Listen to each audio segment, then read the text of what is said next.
To Die a Million Deaths, Chapter 1, An Introduction to the Commune. Cobblestones scattered like lilies, white and beige and gray, sitting or maybe sleeping on a sea of dirt.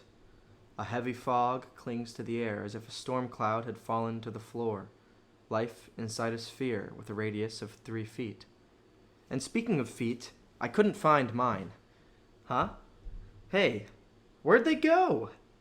I was in a snow globe, looking down from about 6 feet up, but instead of the familiar view of legs and feet and toes and all that, I just saw soil and stones. What is this place? And really, where are my feet? Look, I promise I'll stop stubbing my toes. Can you both just come back here? I tried looking above for the sun or the moon. Either one would have been a comfort, like I was a scared kid and they were my parents. Neither one showed, though. It was still only fog. Alright, I'm starting to get pissed now. Keep going.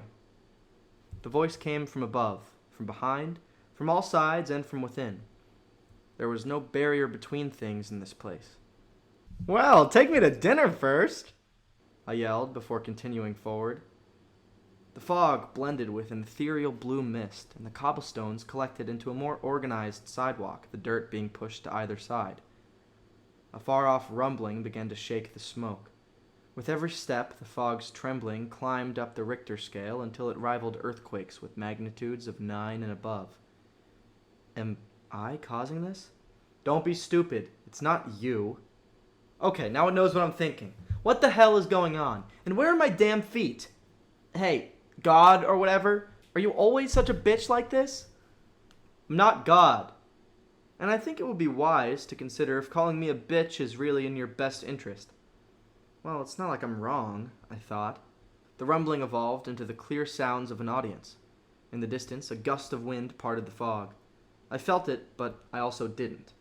Like, I could tell the air was moving around me, but it didn't toss my hair around or whip against my skin. Trying to figure out what was going on, I looked at where my body was supposed to be. My limbs, my torso, all of it. It's not there, I thought. No wonder I didn't feel anything. Hey! Voice guy, where's my body? That's not my name, and you'll know soon enough, okay? What does that mean? In the area where the fog had cleared, I saw a stadium gate. The spiderweb of red railing was an iron invitation to whatever lay beyond. Inside, the sounds of a crowd roared. So, that's where the rumbling came from. Exactly. Stop reading my mind! I don't like it. Not like there's much to read. Hey! It's remarkable how lively your soul still is. Huh? In front of the front gate, an apparition of a man in a purple cloak crystallized. His silhouette was outlined with blue flames, like an O-type star in its prime. So bright that I had to look away, even though I didn't have eyes. Finally, the intense shimmer petered out, and I turned back to find the shady figure sitting crisscross with his head resting in his hand. So, blinding a man's your idea of a good first impression, is it? That's your question? Really? Well, it's the first one at least. Besides, I'm curious. I've never met such an annoying flashlight before. The man sighed and extended 2 fingers toward me, still sitting squarely in front of the stadium. After making the come here gesture, he left his arms stretched out and swiped his thumb across his fingers, creating a smack of air. The snap carried the resonance of an F-22's sonic boom. In the space between his index finger and thumb after the snap, a golden beam shot up through the haze and cleared a slim hole. Finally, I saw the sky. Dark. No sun, no moon, no stars. Just the fading light of the man's snap and the black gut of oblivion. Wow, pretty cool snap you got there. Durante, do you plan on being a pain like this the whole time? Durante. No way I've got such a weird name, I thought. I'd been so caught up in the losing my body and the fog and everything that I'd forgotten my name. Come to think of it, I can't remember a damn thing from before I got here. Wherever here is. So I guess maybe I am Durante then. That sucks. But I think I'm a ghost now. That's pretty sick. No, you're not a ghost. Jesus Christ, man! At least warn me before you creep on my thoughts like that. Your thoughts are no longer yours, he he sighed. Do you know where you are? Why are you asking? You know I don't. Yeah, but making you feel like a loser is the fun part of my job. You know, for being a god and all, you're a real shitbag. I told you, dumbass, I'm not God. I'm a spirit guide. A spirit guide, eh? Of course. So that means I'm in spirit world or whatever, I said, or maybe thought. Since I didn't have a mouth to speak with and the spirit guide could read my mind, thoughts and speech were really the same thing. If I'm not a ghost, though, I can't be dead, right? So am I here on vacation? Or maybe I'm dreaming. Oh, I must have taken a bunch of acid. That's it. I'm just having the trip of a lifetime. Oh, don't get it twisted. This is no dream or hallucination. You are for sure dead, Durante. But it's different than you think. See, you aren't a ghost. All you are in this state is a soul. What? Wait. I'm dead. Like, dead. Dead. The kind of dead where someone chops your head off and ships it to your best friend's condo? Well, yes and no. You're very much dead, as in no longer alive, but nobody dies like that. You're a moron. Okay, bitch, no need to be so harsh. I did just die and all. The spirit guide got ready to snap again and pointed his fingers at me. Oh, I'm so scared. You should be. Even though you can't be physically harmed, it's within the abilities of a spirit guide to rupture souls that are unfit to join the Commune. As it stands, you are entirely unfit. The Commune? Shit, man, what's that? This is too confusing. And who knew God was a Marxist? As I said, I'm not God. My name is Vergilius, and I'm your spirit guide. And I'm not a communist either, okay? The Commune has been in place since before humanity developed language. It has absolutely no connection to your petty political squabbles. Right. Of course, this Commune is unrelated to communism. And you really expect me to believe your name is Vergilius and not Mao? You must have been a shoo-in for class clown in your high school yearbook, huh? You know what, Durante? Go ahead and name every communist you can think of. I'll wait. There probably aren't too many of them anyways. And besides, you're only wasting your own time.